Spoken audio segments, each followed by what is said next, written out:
And so then it's like, okay, why would you meditate? Well, I think that it lowers stress, and I think it also kind of induces this state or quality of the mind in which we might better organize data, um, and be able to kind of like maybe mature our hierarchies or um, change our hierarchies and things like that. And then also that there's this idea that you get to know yourself and and I like that idea. I like the idea that um, the way that people kind of describe it is where you get to know yourself and then maybe that can be something good. Maybe that can be something like uh, change or something along the lines of you learning and becoming better at surviving, and being more like aware, more present, and maybe not so much acting like your life is so individualized. Maybe what meditation does is it maybe, I don't know, maybe it makes you have kind of this lack of um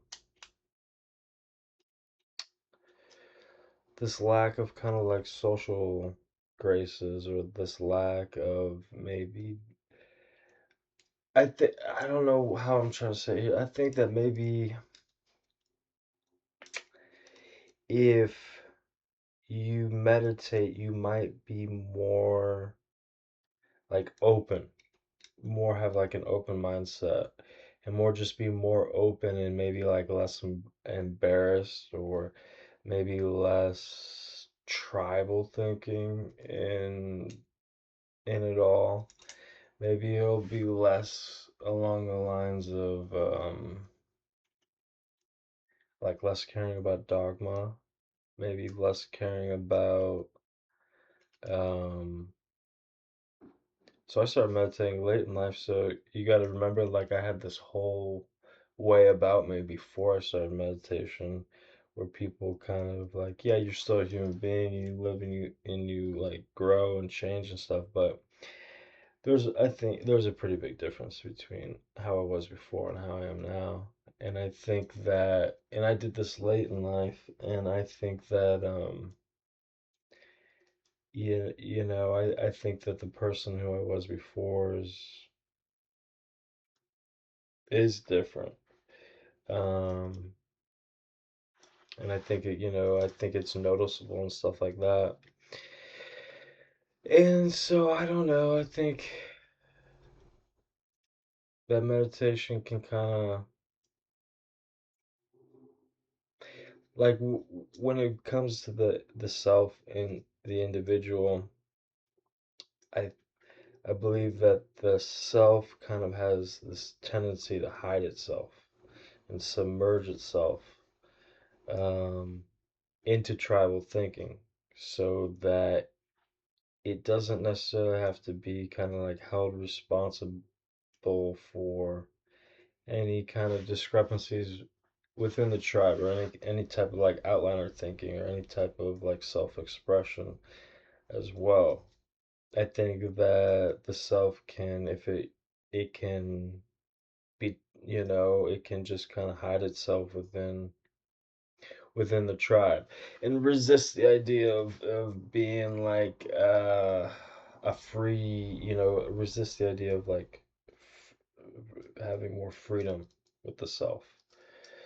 Um, and not that if you know yourself, you're gonna like,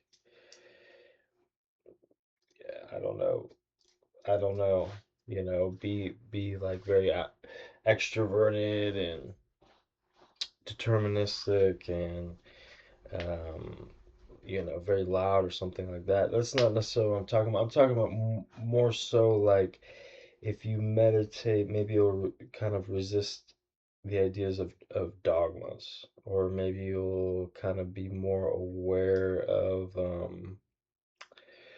just kind of like tribal thinking in itself, and like, kind of like where you were supposed to, like how you were supposed to fit in into it, an idea.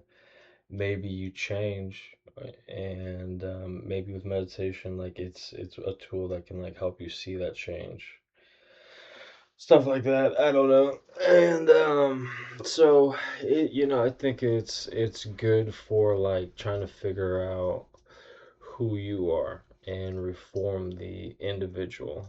um and I think it kind of also, it just, I don't know, it's um it's almost like it makes life a little bit more poetic, because you're just kind of like thinking about stuff more, but you're doing it in such a relaxed state or quality. Because I had never meditated before. So I came from like no meditation to like meditating. And so I think it really kind of like it slows things down, and it can I don't know, just make you know more. I think it makes you more open. And I also think it makes you more like this is gonna sound kind of very out there, but it doesn't really seem like it's that far out there. So when you meditate, I think that you might kind of like align with nature more. And you might kind of like also be more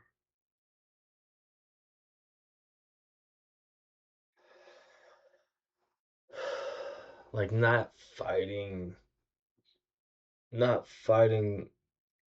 uh not fighting like people's metaphysics as much, and people's structures and their ideas that accumulate and and grow into you know narratives. I feel like meditation kind of resists that, um and it just kind of focuses on the self. And what do I mean by what do I mean by all that? Well, people's metaphysics and stuff. Well, you'll meet people and they'll have like very strong ideas, or very like strongly held beliefs, or there might be a whole narrative with like a group of people you meet, and it's based off of you know metaphysics, which is kind of like it's kind of like taking tribal things and things, and ideas, and just, I don't know, fantasizing them a little bit, making, I think it's just an accumulation of long periods of time where people become bored. And so when you meditate and you kind of get more maybe in line with nature, things kind of do simplify, I think there's less like mysticism in life, or even metaphysics. And what is metaphysics? I don't know what metaphysics is, but it's just like when people start like believing things like, in my book, like government is metaphysics, religion's metaphysics, these structures that we build through accumulation of thought, and science is kind of metaphysics even. It's like our metaphysics are how we build things, and how things come about. Um, and they are, I think, biologically more complex than the qualities found in nature. So I think if you meditate and focus on nature, it's gonna be, like you can look at a tree and you can see that it's planted in soil, it needs food and water and light, and then it needs gravity forced down upon it, and that kind of gives it some direction in life. That's how, it learns to to grow straight up. And so that's, that to me, that's pretty simple. That kind of reminds me of just the basics, just kind of like basic survival.